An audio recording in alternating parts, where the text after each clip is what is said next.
Machine tie அப்படின்னாவே வந்து இங்க வந்து நமக்கு நூல் எல்லாம் வந்து மேலேயே வந்து தெரியும். உங்களுக்கு வந்து வித்தியாசம் காட்டாது. ஒரு பட்டு சரி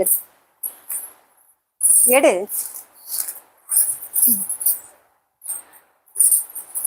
எது வந்து நமக்கு வந்து ஹேண்ட்லூம் சாரி, எது வந்து நமக்கு மிஷின் சாரி அப்படின்றத எப்படி வந்து நம்ம டிஃபரன்ஷியேட் பண்ணணும் அப்படின்னா, பின்னாடி பாத்தீங்க அப்படின்னா வந்து நமக்கு ஃப்ரண்ட்ல எப்படி சாஃப்டா இருக்கோ அதே மாதிரி பேக்லயும் பாத்தீங்க அப்படின்னா நமக்கு வந்து சாஃப்டா தான் இருக்கும். இது வந்து சாண்டல் கலர் வரும் நினைக்கிறேன். ஆமா, இது பாத்தீங்க அப்படின்னா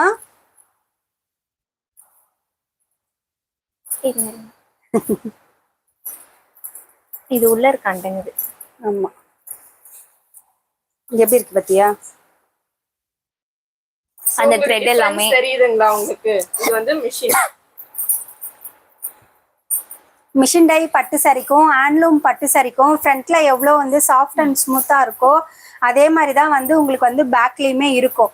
கட்டிக்கிட்டு இருக்கிறதுக்கும் பாத்தீங்க அப்படின்னா அவ்வளோ ஒரு சாஃப்ட்